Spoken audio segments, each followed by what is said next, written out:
Welcome you all at Lokesh Sir Unlimited Study Zone.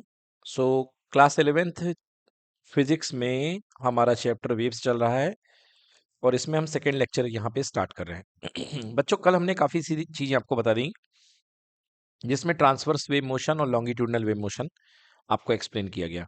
आज हम waves के सारे पैरामीटर्स के बारे में जानेंगे कि वेव्स के पैरामीटर क्या होते हैं, जिसमें सबसे पहला हमारे पास आज जो टॉपिक है दैट इज वेवलेंथ, राइट। सो ये देखिए बेटा, वेवलेंथ क्या होती है। बच्चों, जब कोई पार्टिकल अपना वन वाइब्रेशन परफॉर्म करता है, फॉर एग्जांपल ये समझिए, ये पेंडुलम है, ये इधर से इधर जा करके वापस अपनी पोजीशन में आ गया। तो ये जो पेंडुलम है, pendulum is like a particle, और ये क्या परफॉर्म कर रहा है? एक पीरियोडिक मोशन परफॉर्म कर रहा है। उसी तरीके से जब कोई वेव किसी मीडियम में ट्रांसफर होती है तो उसके पार्टिकल क्या करते हैं? उसका हर एक पार्टिकल एसएचएम करता है, सिंपल हार्मोनिक मोशन, बिल्कुल इसी के तरीके का एसएचएम करता है। और उससे उसके एसएचएम करने से मीडियम में क्या ट्रेवल होती है? वेव ट्रेवल होती है। अब आप यदि पार्टिकल को आप इस तरीके का समझ लें जो टू एंड फ्रो मोशन कर रहा है, तो उस पार्टिकल के एसएचएम के करस्पॉन्डिंग या उस पार्टिकल की पीरियोडिक मोशन के करस्पॉन्डिंग यहां पर आप देखिए एक वेव बनाइए। तो यहां से पार्टिकल चला, जब चला तो t इक्वल टू 0 और यहां पर पहुंच गया, so this is equals to t/4। तो बेटा कुछ इस तरीके से डिस्प्लेसमेंट बढ़ता गया, राइट।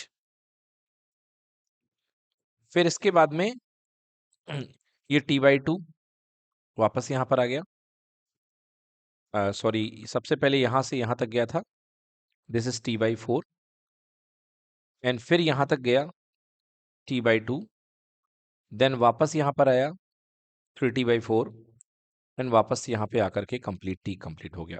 इसके करस्पॉन्डिंगली आप इस तरीके से वेव को मान सकते हैं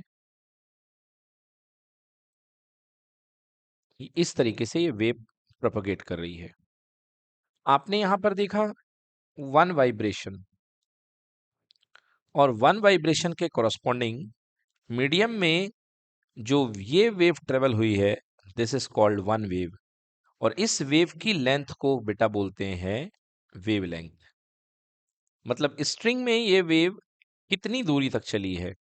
तो स्ट्रिंग में ये वेव जो है यहां से लेकर के यहां तक की दूरी तक चली है, राइट। मतलब ये डिस्टरबेंस यहां से लेकर के यहां तक पहुंच गया है, ठीक है, corresponding to one wave.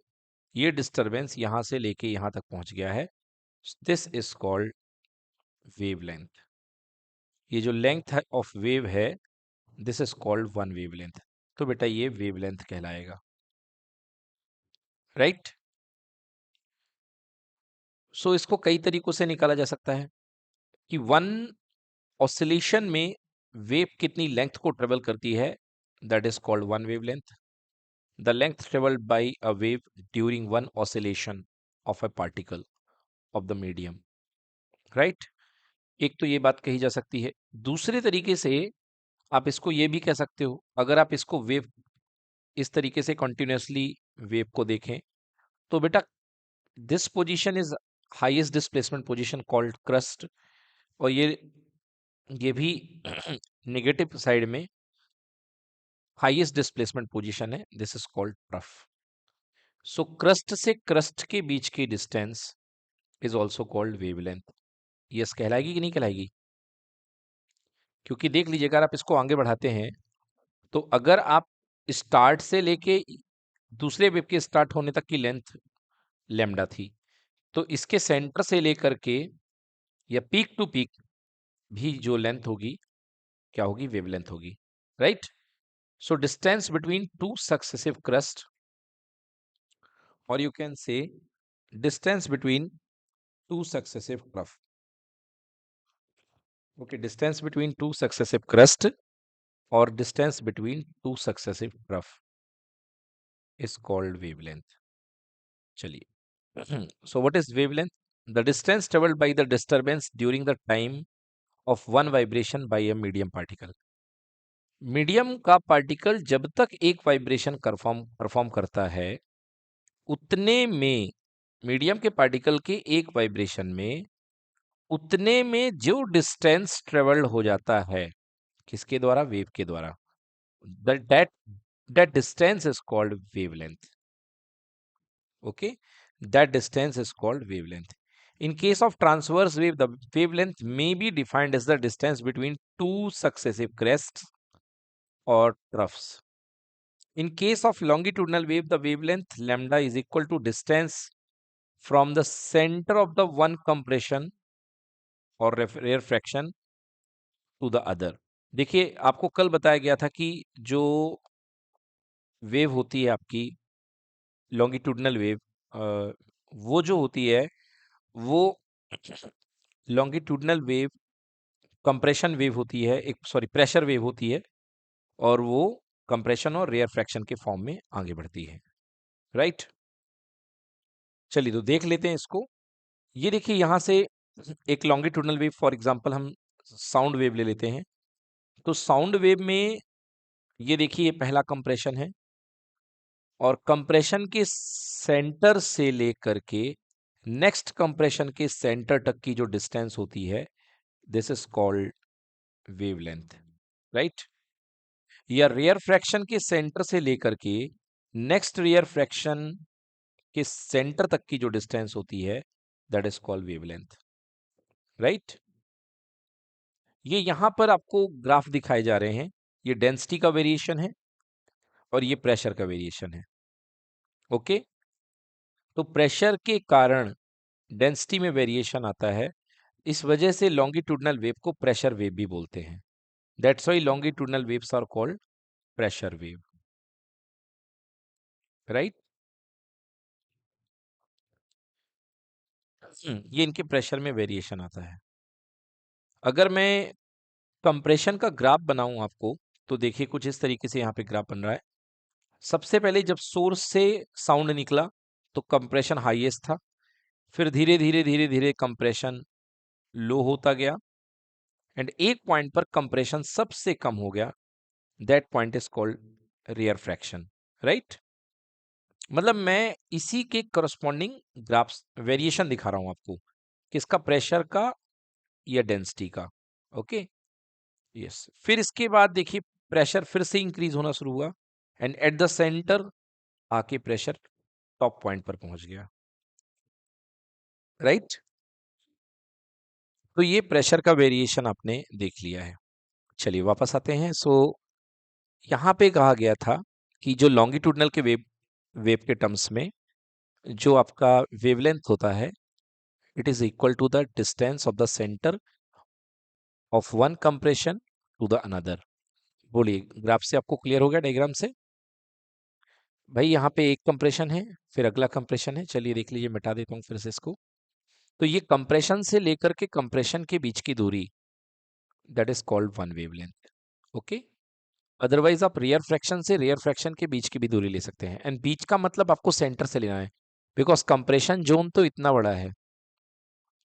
Right, but centre पे ये मैक्सिमम होगा. ओके, यहाँ पे भी मैक्सिमम होगा. सो ये जो डिस्टेंस आएगी, that is called one wavelength और वेवलेंथ. चलिए नाउ बात करते हैं वेव वेलोसिटी. देखिए वेव वेलोसिटी कैसे निकल जाएगी. आपने देखा कि जब कोई वेव प्रोपोगेट होती है, मैं एक ट्रांसवर्स वेव से लेके समझाऊंगा, बिकॉज ट्रांसवर्स वेव से समझना इजी होता है, लॉन्गिट्यूडनल प्रैक्टिकली थोड़ी सी मुश्किल हो जाती है. ये देखिए, ये एक रिजिड सपोर्ट से एक स्ट्रिंग बंधी हुई है, और इसमें आपने जर्क मारा है, झटका मारा है. तो झटके मारने पर एक वेव यहां पे क्रिएट हुई है. ओके, एंड इस वेव ने डिस्टेंस लेमडा ट्रेवल किया है. इस वेव ने डिस्टेंस कितना ट्रेवल किया है? लेमडा. ये बेटा वन वेवलेंथ जो है वेव ने ट्रेवल कर ली है. और वन वेव लेंथ तक का जो टाइम होता है बेटा उसको हम क्या बोलते हैं? Time period. यस, क्योंकि वन कंप्लीट ऑस्किलेशन में जो टाइम लगता है किसी पार्टिकल को, that is called its time period. Okay, so अब हम यहाँ पे स्पीड निकालते हैं इस वेव की। तो स्पीड इक्वल्स टू होगा डिस्टेंस अपॉन टाइम। ओके, अब यदि इस वेव के कंटेक्स्ट में देखूं तो इस वेव ने कितनी डिस्टेंस चली है? लैम्डा। और इसका जो टाइम है वेव का, यहाँ पर जो वेव का टाइम है, कितना टाइम हो रहा है यहाँ पे बेटा? टी टाइम लिया इसने। लैम्डा डिस्टेंस को चलने के लिए इस वेव ने कितना टाइम लिया है बेटा? टी टाइम लिया है, राइट। सो बेटा यहाँ पे फॉर्मूला बन जाएगा, वेव की स्पीड बनेगी v is equals to lambda by T. ठीक है ना, v is equals to lambda by T. ठीक, इसको हम क्या लिख सकते हैं? इसको हम लिख सकते हैं v is equals to lambda multiplied by 1/t। And you know 1/t जो होता है that is called frequency. So formula क्या बनेगा बेटा? v equals to nu lambda. ठीक है, v equals to nu lambda, note कर लो। तो बेटा यहां से हम क्या फॉर्मूले बना सकते हैं? v equals to nu lambda. बेटा वेलोसिटी को कहीं कहीं पर v इक्वल्स टू, इसे न्यू लैम्डा लिख दो। इसे वेलोसिटी को कहीं कहीं पर f इंटू लैम्डा से भी पढ़ा जाता है, और v is equals to N lambda. बेटा ये वेव की स्पीड का प्राइमरी इक्वेशन है। मतलब दो चीजें अगर आपके पास में है, फ्रीक्वेंसी और लैम्डा है, तो आप किसी भी वेव की स्पीड निकाल सकते हो, क्योंकि हर एक वेव के पास फ्रीक्वेंसी है और हर एक वेव के पास उसका वेवलेंथ है, राइट। हाँ, तो वेव का सबसे प्राइमरी इक्वेशन स्पीड का यही है। चलिए देखते हैं क्या कह रहा है टॉपिक यहाँ पे। Wave velocity is the time rate of propagation of wave motion in the given medium, it is different from the particle velocity. हाँ बेटा, पार्टिकल वेलोसिटी अलग होती है। पार्टिकल वेलोसिटी एसएचएम में आपको क्या पढ़ाया गया था? v equals to omega under root A square minus X square, याद है बेटा? तो बच्चों ये पार्टिकल वेलोसिटी थी जो हमने एसएचएम में पढ़ी थी, और पार्टिकल वेलोसिटी जो होती है अलग होती है।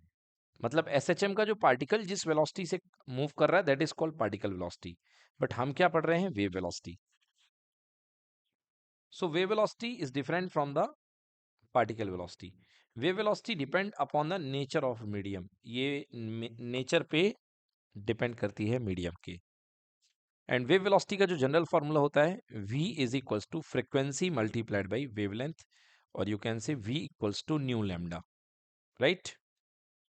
न्यू इज फ्रीक्वेंसी और v equals to N lambda और v equals to f lambda. जो अच्छा लगेगा बच्चों आप इसको यूज करिएगा। चलिए अब नेक्स्ट बात करते हैं बेटा एम्पलीट्यूड। कुछ इसके पैरामीटर्स हैं वेव के, और so amplitude, frequency and time period. देखिए एम्पलीट्यूड का मतलब क्या होता है? The amplitude of a wave is the maximum displacement of the particle of the medium from their mean position। ठीक है, सो एम्पलीट्यूड क्या होता है? देखिए जैसे यहां पर आपके पास में कोई साउंड वेव है, ये प्रोपोगेट हो रही है मीडियम से, ये मीडियम से साउंड वेव नहीं कहेंगे, यहाँ पे हम एक स्ट्रिंग वेव ले लेते हैं। जैसे ही आप इसको जर्क देते हैं ऊपर की तरफ या नीचे की तरफ, तो बेटा इसका जो मीडियम का पार्टिकल है, यहां से डिस्टरबेंस शुरू होकर के, जब ये डिस्टरबेंस शुरू होगा तो आप देखते हैं कि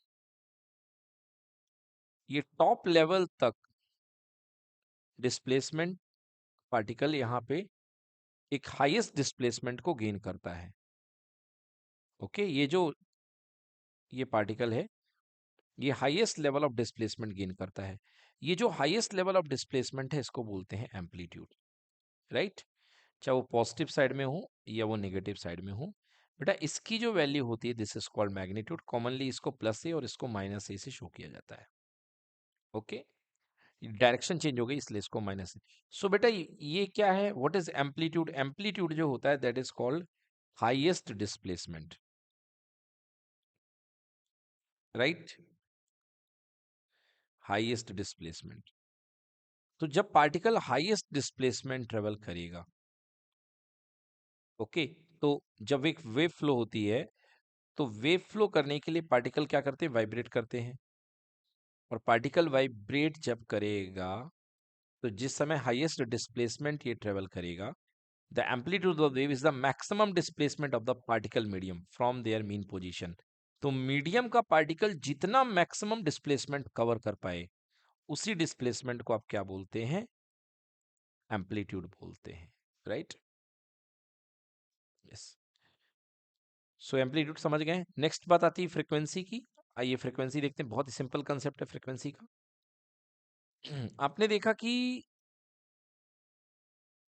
एक वेव, वन कंप्लीट वेव जो होती है, the time taken by one complete wave is called its time period.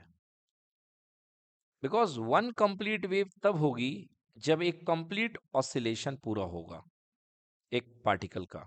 Medium के पार्टिकल का एक ऑसिलेशन पूरा होने पर जो डिस्टरबेंस जितना टाइम लेता है, और मीडियम पार्टिकल भी जितना टाइम लेता है, that is called one time period. मतलब समझो बेटा, ये जैसे यहाँ पे मीडियम पार्टिकल को समझ लो, ये मीडियम पार्टिकल का सामने का फेस ए दिखाई दे रहा है, और ये घूम रहा है मीडियम का पार्टिकल, राइट? तो ये पूरा घूम करके एक राउंड जब ए पर आएगा, this is complete one complete vibration, उतने में डिस्टरबेंस जो है कुछ इस तरीके से ट्रेवल कर जाएगा, राइट? तो मीडियम के पार्टिकल को वन कंप्लीट वाइब्रेशन परफॉर्म करने में कितना समय लगा? टी। और उतने ही समय में वेव जो है अपना वन साइकिल कंप्लीट कर लेगी। दैट इज वेव जो है अपने लेंथ के जो वन वेव लेंथ जो है प्रोपोगेट कर जाएगी, है ना? या जितना लेंथ प्रोपोगेट करेगी एक टाइम पीरियड में, that is called one wave length. और वेव भी अपना एक साइकिल कंप्लीट कर लेगी, right?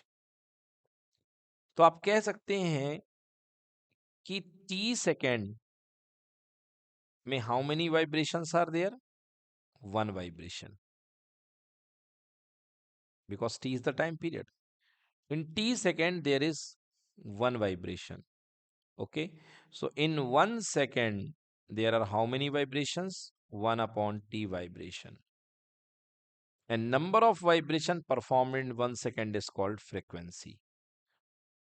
Frequency is equals to one time period, and its SI unit is hertz, because 1 upon second जो होता है बेटा, इसी को बोलते हैं अपन hertz, right? So in t second there is one vibration, as t is the time period. So in 1 second there is 1 upon t vibration. So frequency equals to 1 by t. तो बेटा frequency क्या होती है? Frequency means number of vibration performed in 1 second. Okay? Number of vibration of medium particle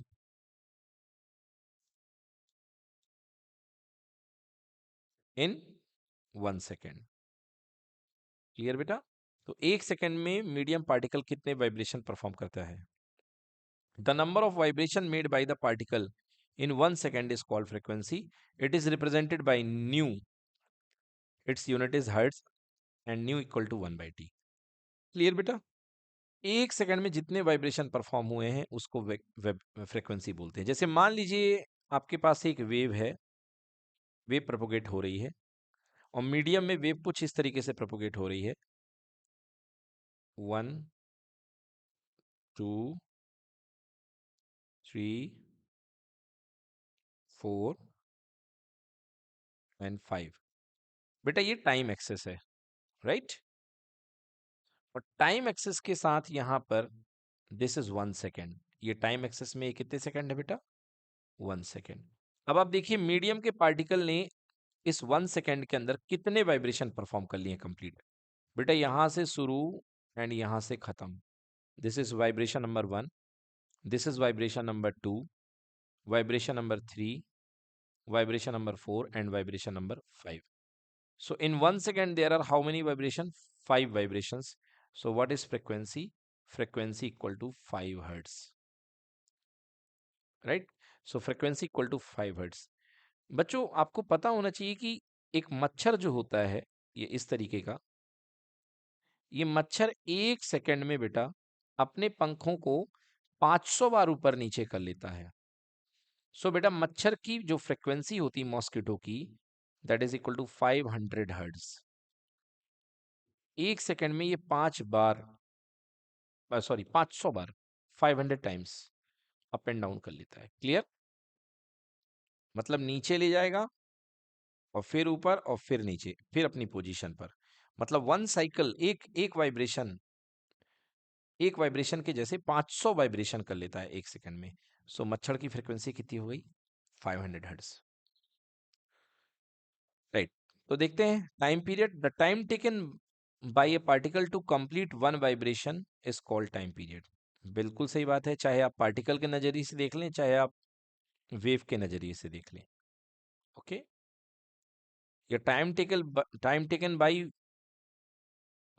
complete one disturbance, एक disturbance complete होने में लगने वाला समय, ठीक है ना, इसको हम क्या बोलेंगे? टाइम पीरियड बोलेंगे। वेव के कंटेक्स्ट में यदि बात की जाए तो एक डिस्टरबेंस या एक वाइब्रेशन जो है पार्टिकल जब कंप्लीट करेगा, तो एक डिस्टरबेंस पूरे तरीके से यहां से यहां वन डिस्टरबेंस कंप्लीटली परफॉर्म हो जाएगा। ओके, उस कितने समय में वन डिस्टरबेंस परफॉर्म हुआ है, that is called time period. या सिंपली आप यदि पार्टिकल के टर्म में बात करें, मीडियम पार्टिकल टर्म में, तो the time taken by the particle to complete one vibration, एक वाइब्रेशन को परफॉर्म करने में लगा समय, that is called time period. Time period equal to 1/फ्रीक्वेंसी, it is expressed in second. Okay, चलिए आइए देखते हैं यहाँ पे, ये वाई डिस्प्लेसमेंट है, स्मॉल वाई को डिस्प्लेसमेंट शो किया जाता है, और ये वेव आ रही है। ये देखिए कुछ इस तरीके से वेव आई हुई है, सब कुछ यहाँ शो किया गया है। Maximum displacement, this is called amplitude A. So ये मैक्सिमम डिस्प्लेसमेंट वेव का है, this is called amplitude A. Right now इस पोजीशन से लेकर के इस पोजीशन तक, ठीक, मतलब जहां से शुरू हुआ वहां से एकदम फिर से वापस आने तक जो टाइम लगेगा बेटा, this is called one time period. Okay, the time taken by the particle, ये तो करा दिया अपन ने। The velocity of the transverse wave in a string is given by, the velocity of a transverse wave in A stressed string, तो आपको तो बताई जा चुकी है।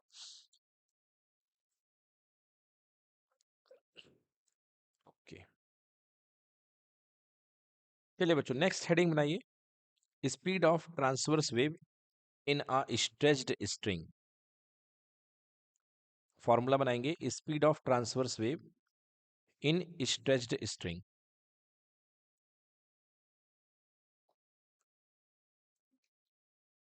Speed of transverse wave in stretched string. हाँ देखिए, अभी आपने स्पीड का फॉर्मूला पढ़ा, v is equals to f lambda पढ़ा। अब ये ट्रांसवर्स वेव, अगर आपके पास में कोई डोरी है, स्ट्रिंग है, और टोटल लेंथ इसकी कितनी है? एल है। टोटल लेंथ बेटा एल है, और इसका टोटल मास आपको दिया गया है capital M. So you can say L length का मास कितना है? एम। तो यूनिट लेंथ का मास कितना होगा बेटा? यूनिट लेंथ का मास होगा M by L, M by L. Right, if the mass of L length is m, so mass of length 1 equals to m by L. बेटा it is generally represented by small mu और m, दोनों चलता है, m से भी represent करते हैं, small mu. What is m? Small m is mass per unit length, mass per unit length. अब आपको फॉर्मूला लिखना है बेटा स्पीड ऑफ द वेव का, कौन सी वेव का? ट्रांसवर्स वेव का इन ए स्ट्रिंग। तो बेटा स्पीड का फॉर्मूला लिखें, speed equals to v equals to under root T upon small M, right, T upon small M. T क्या है बेटा यहाँ पे? Surface tension. जितनी जोर की डोरी खींची होगी सरफेस टेंशन उतना ज्यादा होगा। सरफेस टेंशन नहीं, सॉरी, टेंशन बोलना था मुझे, मैं गलती सरफेस टेंशन बोल दिया। ओके, जितनी जोर की डोरी खींची होगी बच्चों, टेंशन जितना ज्यादा होगा स्ट्रिंग पे, उतनी ज्यादा तेज से वेव कन्वे करेगी, right. So formula V equals to T by M। So V is equals to under root T capital L upon capital M। Note कर लें, ये फॉर्मूला है the speed of transverse wave in a stretched string, ठीक है ना, the speed of transverse wave in a stretched string. Done. Okay, तो बच्चों यहाँ पे टॉपिक शुरू हो रहा है। The velocity of transverse wave in a stretched string is given by, जो अभी अपने फॉर्मूला बताया आपको, v is equals to under root capital T upon small m। Okay, यहाँ पे जो T की बात की गई है, what is T? T is the tension in the string and m और small mu is mass per unit length of the string. Okay, so यहाँ पे m यूज कर सकते हैं हम, या अदरवाइज हम T अपॉन म्यू भी यूज कर सकते हैं। तो म्यू को मैंने बताया, या m को मैंने बताया, स्मॉल m को मास per unit length, small m कह लीजिए या म्यू कह लीजिए, this is equals to total mass per unit length. Okay, and it is called linear mass density. इसी टर्म को हम क्या बोलते हैं? Linear mass density. So this term is called linear mass density of the string. It is called linear mass density of the string. And SI unit आप इसकी जानते ही हैं, kilogram per metre, because mass मास का kilogram और length का पर metre हो जाएगा। So it is kilogram per metre, और you can say kilogram metre inverse. चलिए नेक्स्ट बात करते हैं, the velocity of the longitudinal wave in a elastic medium. Okay, next formula लिखिए बच्चों। अभी आपने देखी क्या? अभी आपने देखी एक ट्रांसवर्स वेव, स्ट्रिंग वेव में, स्ट्रिंग वेव जो कि एक ट्रांसवर्स वेव होती है, उसकी आपने स्पीड देख ली। स्ट्रिंग वेव की जो स्पीड आपने देखी वो क्या देखी? v is equals to under root T by small M. Small M is linear mass density. अब आप देखिए लॉन्गिट्यूडनल वेव या प्रेशर वेव की speed, speed of, okay, speed of pressure wave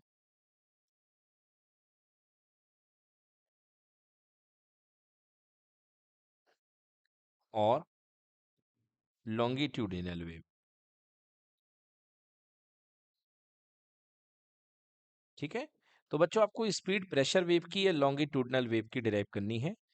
the velocity of the longitudinal wave in a elastic medium, या इसको आप ये भी कह सकते हो द वेलोसिटी, और करके लिख लीजिए यहाँ पे, the velocity of a longitudinal wave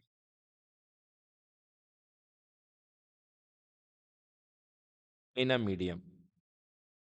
तो आपको पता है कि मीडियम में कंप्रेशन और रेयर फ्रैक्शन की फॉर्म में जो वेव प्रोपोगेट करती है that is called longitudinal wave, right. So longitudinal wave जो होती है वो कंप्रेशन और रेयर फ्रैक्शन की फॉर्म में फ्लो करती है, प्रोपोगेट करती है। तो बेटा इसका फॉर्मूला लिखें स्पीड का, speed v is equals to under root E upon P. Very important formula बेटा, v is equals to under root E, E upon, sorry it will be rho, E upon rho. Okay, ये formula होता है ई by rho. सो ये formula होता है बेटा ई by रो। अब ई क्या होता है यहाँ पे और रो क्या होता है, याद रखिए। E is called coefficient of elasticity या modulus of elasticity. Okay, E is called modulus of elasticity, modulus of elasticity.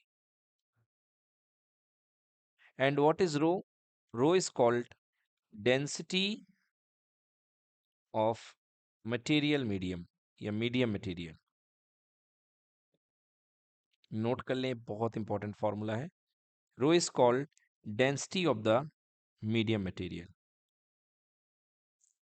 तो बच्चों देखिए शीट पे, the velocity of the longitudinal wave, the velocity of the longitudinal wave in an elastic medium. Elastic medium की बात होती है। जो मैंने बताया था कि लॉन्गिट्यूडनल वेव ट्रेवल करने के लिए मीडियम की इलास्टिसिटी बहुत इंपॉर्टेंट होती है।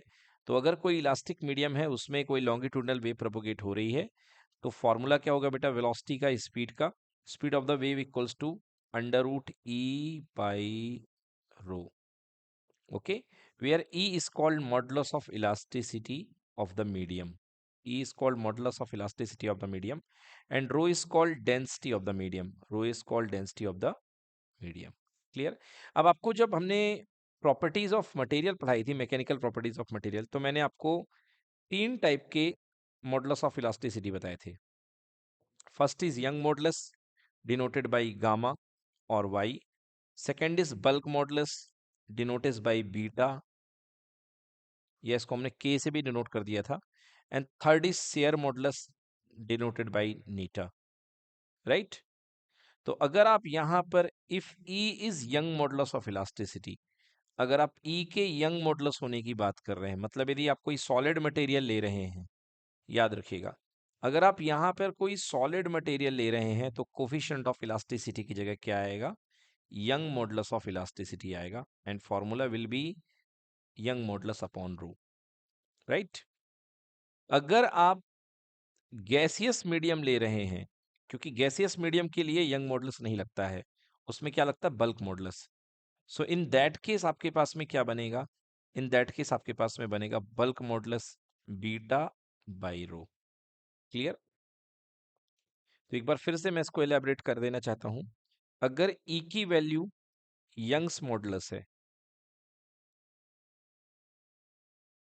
यंग्स मॉडुलस, तो बेटा यंग्स मॉडुलस कहां पे अप्लाई होगा, याद करिए मैंने आपको कल बताया था कि अगर आपके पास एक आयरन की रॉड है और आपने इसमें जोरदार हथौड़ा मारा है इस डायरेक्शन से, राइट, तो इसमें कंप्रेशनल वेव तैयार हो जाएंगी, प्रेशर वेव तैयार हो जाएंगी in the form of compression and rarefaction, right.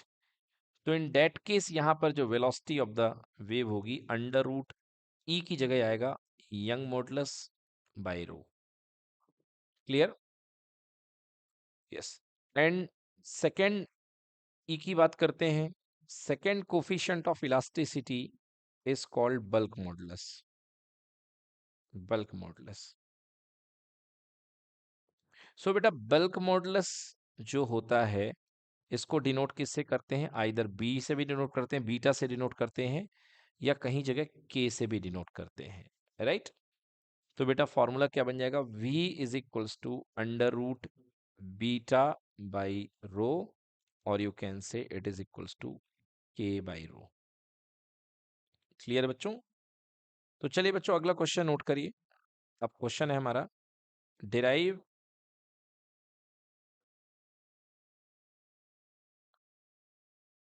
Derive Newton's formula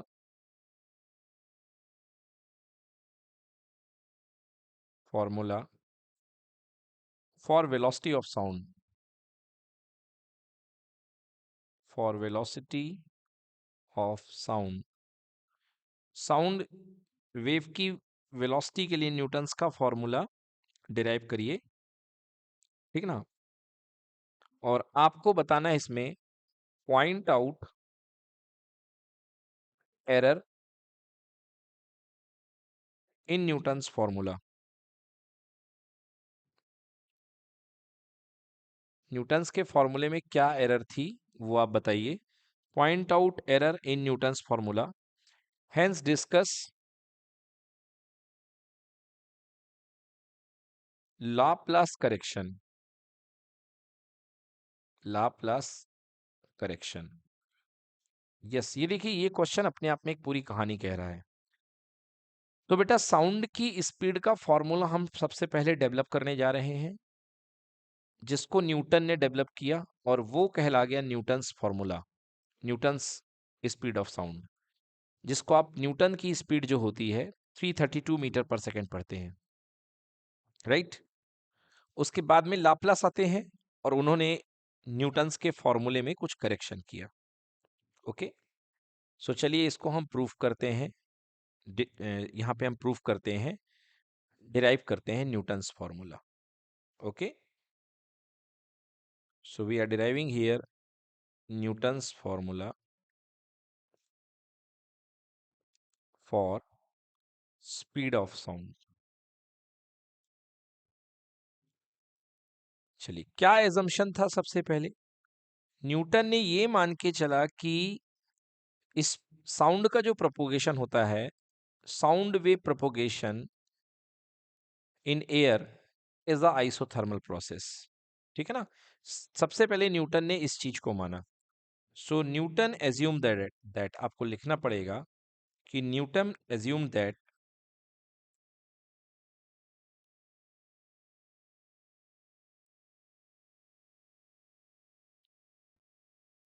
तो लिखिए, Newton assumed that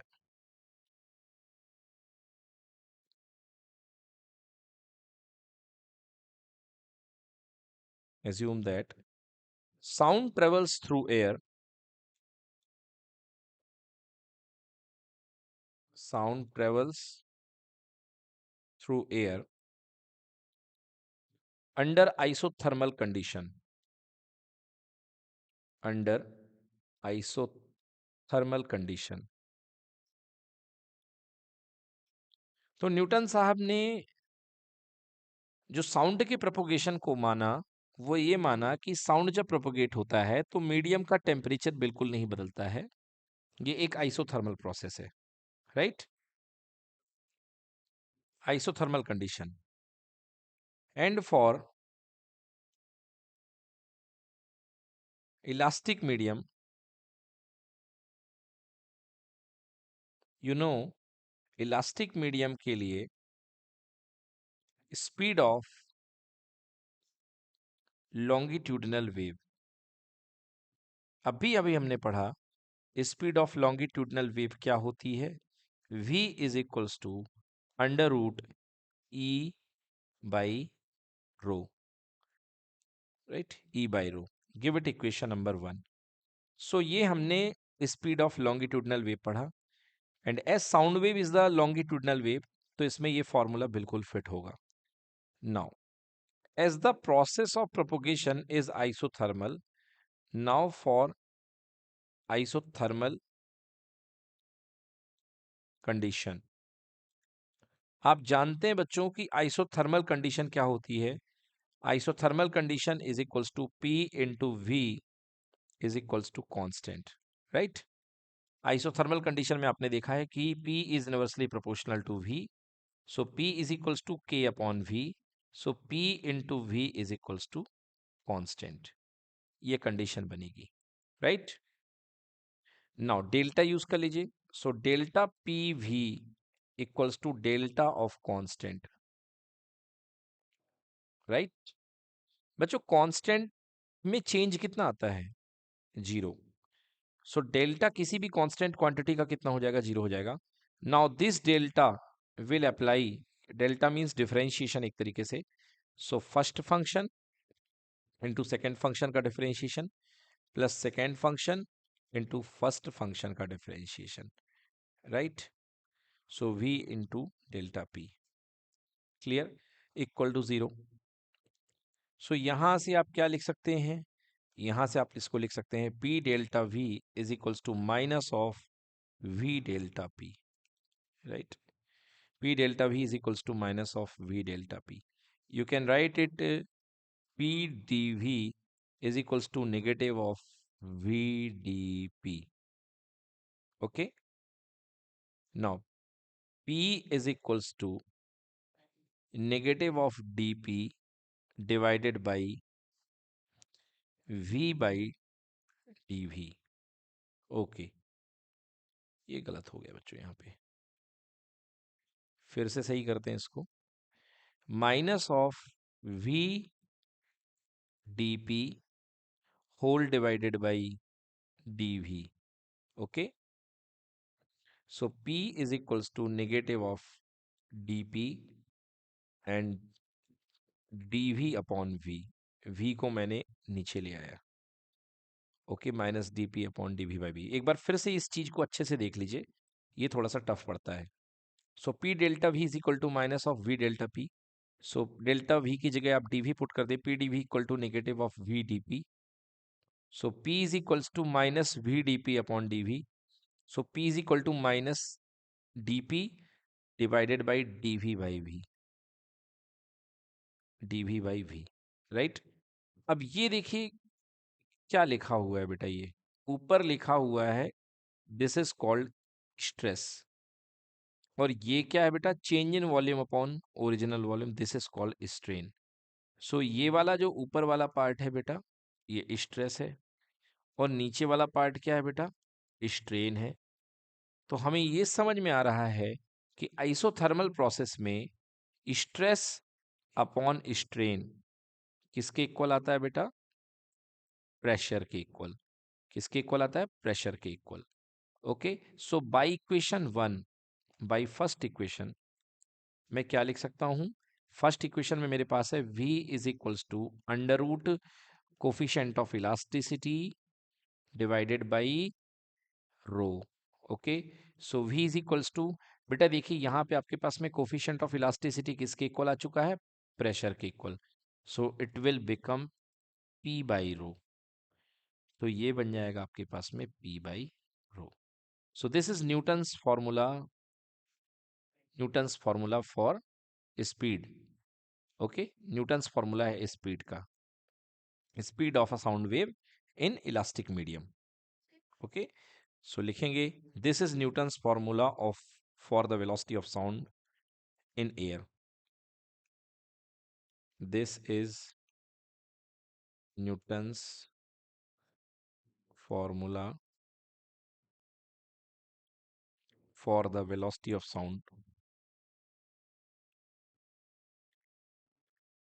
sound in air, in air, right.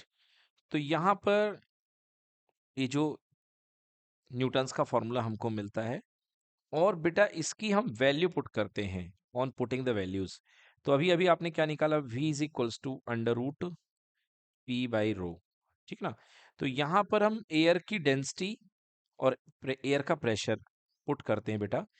तो on putting the value, we having the value of speed of sound is equals to 280 metre per second. ये आपको Newton's के फॉर्मूले से speed मिली है। Clear. So this is called Newton's speed of sound in air,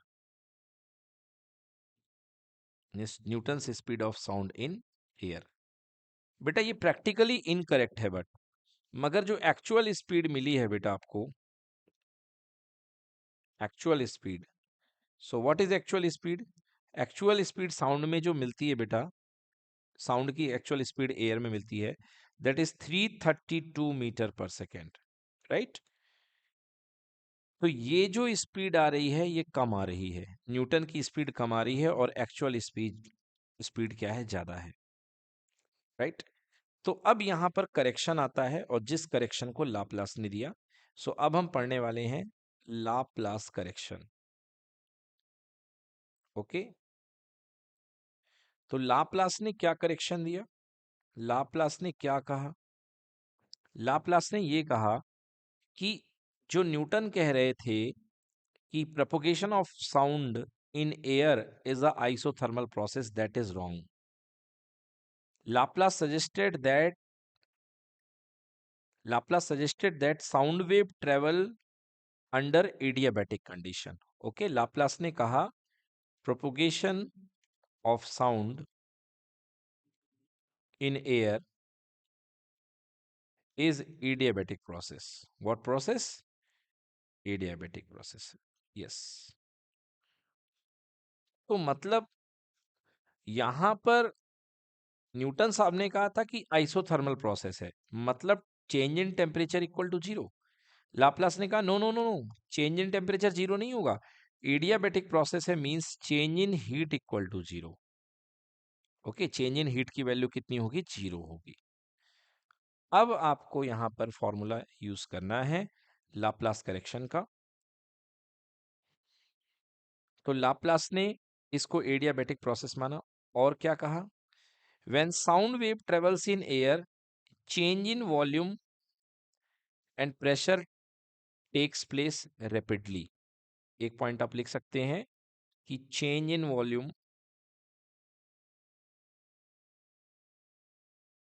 and pressure, जब sound जाता है तो वॉल्यूम में भी चेंज होता है और प्रेशर में भी चेंज होता है। तो ये बात ऑब्वियस है बेटा, अगर आप बहुत बड़े डीजे के सामने खड़े हों और एकदम से वो स्टार्ट होता है तो हवा जो होती है कंप्रेस हो जाती है, आपकी तरफ झोंके से आती है, मतलब वॉल्यूम भी चेंज होता है और प्रेशर भी चेंज होता है। Change in volume and pressure takes place rapidly. बिल्कुल ये सही बात है। Okay, and second thing, air is a bad conductor of heat.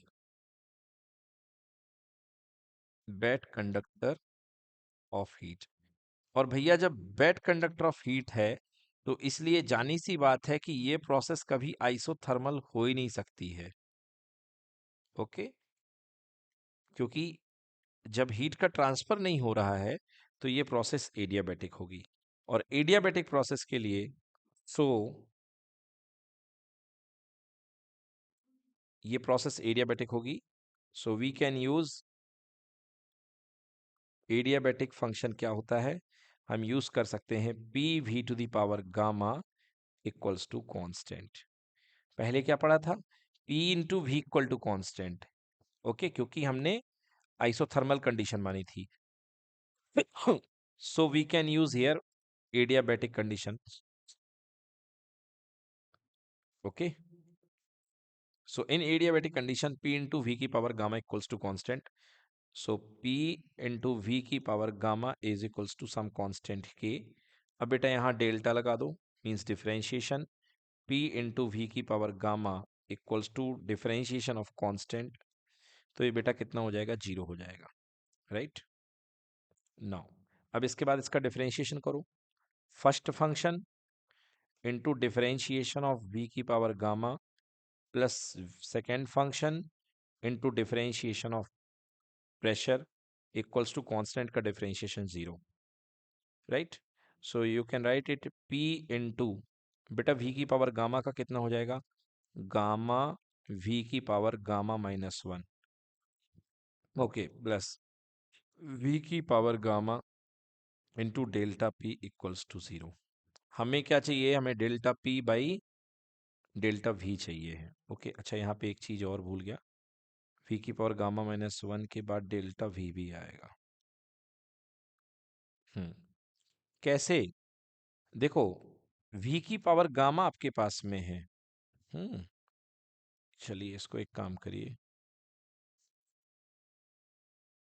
इसको आप जो है वॉल्यूम के टर्म में डिफरेंशिएट कर दो। आप इसको, यदि आप डेल्टा नहीं देख पा रहे हो तो इसको आप वॉल्यूम के टर्म में डिफरेंशिएट कर दो, d by d V, P V की पावर गामा, और यहाँ पे कितना आ जाएगा, जीरो आ जाएगा, right. Now first function into second function का डिफरेंशिएशन, तो फर्स्ट फंक्शन p है एंड सेकेंड फंक्शन का differentiation d by d V, V की power gamma, plus second function v की power gamma into first function का differentiation dp by d we equal to zero. Clear, चलिए अब इसको solve कर देते हैं। तो प्रेशर एन एक्स की पावर n माइनस वन, ये बेटा v था, sorry. So gamma into we की power gamma minus one plus v की power gamma d P by d we equal to zero. Clear बेटा। नाउ p गामा v की power gamma minus one equals to negative of v की power gamma d P by d V. Clear. Now gamma और p को रोक लें, यहां पर minus of v की power gamma divided by v की power gamma minus one. Into d P by d v. Right बेटा, बहुत अच्छे समझे। Gamma p is equals to negative of v की पावर गामा। आप इसको लिख सकते हैं वी की पावर गामा इंटू वी की पावर -1, बिकॉज ऐड होगा तो गामा -1 बन जाएगा, and it will be d P by d v. Right, इससे ये हो गया कैंसिल। नाउ ओनली बच गया आपके पास में gamma p equals to minus of, बेटा यहाँ पे v की पावर -1 है, तो v की ऊपर तो dp रहेगा, नीचे dv रहेगा, और v की पावर -1 होता है 1/v, तो आप इसे लिख सकते हो dv बाई v। ओके, अब ये देखिए क्या है, dp by dv by v, dp upon dv by v। dp क्या होता है बेटा, प्रेशर, या चेंज इन प्रेशर को प्रेशर ही हो गया, applied pressure, upon pressure means stress हो गया ये, और ये क्या बन गया बेटा आपके पास में, स्ट्रेन बन गया। So stress upon strain, what is this, this is coefficient of elasticity. ये आपके पास में क्या बन गया, कोफिशिएंट ऑफ इलास्टिसिटी। तो इतना पार्ट आपका कोफिशिएंट ऑफ इलास्टिसिटी बन चुका है, एंड ये अब कितना आ रहा है, गामा पी आ रहा है। सो लिखेंगे here coefficient of elasticity E is equals to gamma p. Right, so by the formula of speed v is equals to under root e, coefficient of elasticity, by density rho, so it will become v is equals to under root gamma p by rho। Clear, तो ये है बेटा Laplace का correction. अब आप कहेंगे sir फर्क क्या आ रहा है, फर्क देखिए बेटा, पहली जो स्पीड आपकी आई थी that was gamma p by row, sorry P by row only. Okay, और जो आपके पास करेक्शन करके आ रहा है बेटा, वो आ रहा है आपके पास में gamma p by rho. Okay, gamma p by rho. Clear, अब एयर के लिए जो गामा की वैल्यू होती है बेटा, वो होती है 1.4। पॉलीएटॉमिक गैस है, एयर के लिए गामा की वैल्यू क्या होती है, 1.4। क्लियर, आप इसे क्या लिख सकते हैं, तो V is equals to, gamma को बाहर कर लें, under root gamma, and then this is equals to P by rho. P by rho की वैल्यू हम न्यूटन्स के फॉर्मूले में डिराइव कर चुके हैं, क्योंकि न्यूटन्स स्पीड जो थी वो यही थी, is equals to under root p by rho, और ये आई थी कितनी, 280 मीटर पर सेकेंड। क्लियर, सो जब आप यहाँ पर अंडर रूट वैल्यू के अंदर 1.4 रखते हैं एयर के लिए, और यहाँ पे 280 रखते हैं, सो 1.4 का अंडर रूट और 280 का मल्टीप्लाई करते हैं, सो दिस इज, ये नियर अबाउट आता है 331.3 metre per second, and that is approximated to 332 metre per second, और यही एक्चुअल स्पीड है। राइट, तो यहां से कंफर्म हो जाता है कि जो साउंड की स्पीड है वो actual speed 332 metre per second है, इस वजह से साउंड का प्रोपोगेशन एडियाबैटिक बिल्कुल सही है, आइसोथर्मल सही नहीं है। राइट, सो एडियाबैटिक प्रोपोगेशन ही साउंड का करेक्ट प्रोपोगेशन है। डन, चलिए एक बार बच्चों में फिर से थोड़ा सा आपको न्यूटन्स का फॉर्मूला स्पीड ऑफ गैसेस में, speed of sound in gases में आपको रिवाइज करा देता हूँ। कैसे आया ये फॉर्मूला, बेटा हमने जो मेन फॉर्मूला पढ़ा, speed of longitudinal wave is equals to E by rho, ये हमने पढ़ा। ओके, अब गैस जो होती है, गैसियस मीडियम के अंदर कौन सा स्ट्रेन अप्लाई होगा बेटा, कौन सा स्ट्रेस अप्लाई होगा गैस के लिए, वॉल्यूमेट्रिक स्ट्रेस और वॉल्यूमेट्रिक स्ट्रेन। ठीक ना, तो गैस के लिए भले ही यहाँ पे आप स्पीकर लगा करके साउंड से साउंड वेव भेज रहे हो, तो यहाँ पे गैसियस पार्टिकल है, तो गैसियस पार्टिकल के लिए कौन सा कोफिशिएंट ऑफ इलास्टिसिटी डिफाइन होता है बेटा, bulk modulus. Okay, so for gaseous medium coefficient of elasticity is equals to bulk modulus, ठीक है। And bulk modulus equals to क्या होता है, देखिए, स्ट्रेस अपॉन स्ट्रेन। सो कौन सी स्ट्रेस काम करती है बल्क मॉडुलस में? Normal stress. अपॉन कौन सी स्ट्रेन काम करती है? Volumetric strain, right. Normal stress upon volumetric strain. So normal stress जो बनती है that is equals to force per unit area, and volumetric strain change in volume upon original volume, right. Yes, इस तरीके की strain बना करती है। इसको हम लिख देते हैं फोर्स अपॉन पर यूनिट एरिया। बट बेटा फोर्स में बदलाव हो रहा था, इस वजह से प्रेशर भी वेरी होता है। So delta P upon delta V by V, ये हमने पढ़ा था प्रॉपर्टीज ऑफ मटेरियल में। This is the value of B, right, bulk modulus. So बेटा यहाँ पे फॉर्मूला क्या हो जाएगा? सो यहाँ पे फॉर्मूला बन जाएगा स्पीड का, v speed of the sound in gases is equals to bulk modulus b upon rho. Clear? So formula बनेगा bulk modulus b by rho. Now अब इसके बाद में कंडीशन क्या होगी? इसके बाद में हम लिखेंगे बाई आइसोथर्मल प्रोसेस।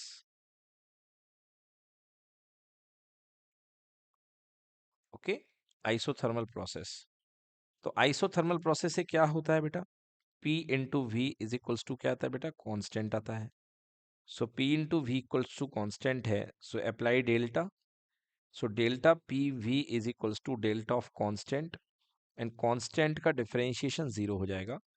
सो ये तो first function into second function का differentiation plus second function into first function का differentiation equal to zero, right. You can write P d V plus V d P, या आप इसको डेल्टा में ही चलने दें तो कोई दिक्कत होने वाली नहीं है, डेल्टा में ही चलने दीजिए। Okay, p d we equal to v d p, so p delta v is equals to minus of v delta p, right. So minus of v delta p whole divided by delta v, okay, is equals to how much? P. So P is equals to delta p minus रहने दीजिए, और इस V को आप इसके नीचे ले आइए, and it is equals to delta V by v. Okay, so what is this? ये जो ऊपर वाला जो पार्ट है change in pressure, this is equal to stress, और ये जो पार्ट है बेटा ये क्या है? स्ट्रेन। सो ये बन गया आपके पास में stress upon strain, and this is equals to bulk modulus of elasticity, right. और आपने यहाँ पे फॉर्मूला जो बनाया था, देखिए बल्क मॉडुलस ऑफ इलास्टिसिटी का फॉर्मूला बन चुका है, राइट। तो अब अपने मेन फॉर्मूले में आ जाइए यहाँ पे। सो बाई फर्स्ट फॉर्मूला आपके पास में बाई वन, यहाँ पे P की वैल्यू B के इक्वल आ गई, या ये कह सकते हैं कि बल्क मॉडुलस बीटा की वैल्यू किसके इक्वल आ चुकी है? P के इक्वल। ओके, तो स्पीड ऑफ साउंड का आपने फॉर्मूला देखा है, इज इक्वल्स टू क्या था? E upon what? रो, ठीक ना। और न्यूटन ने क्या कहा था? ई आइसोथर्मल। और आइसोथर्मल प्रोसेस के लिए जो यहाँ पे क्या अप्लाई होगा? बल्क मॉडुलस अप्लाई होगा, बल्क बाई रो, और बल्क की मॉडुलस की वैल्यू कितनी आ चुकी है बच्चों? प्रेशर के equal, so p by rho. तो न्यूटन की स्पीड का फॉर्मूला, साउंड की स्पीड का formula, speed of sound is equals to under root p by rho, ठीक है। तो ये हो गया न्यूटन की स्पीड का formula, this is equals to p by rho. P means pressure and rho mean density.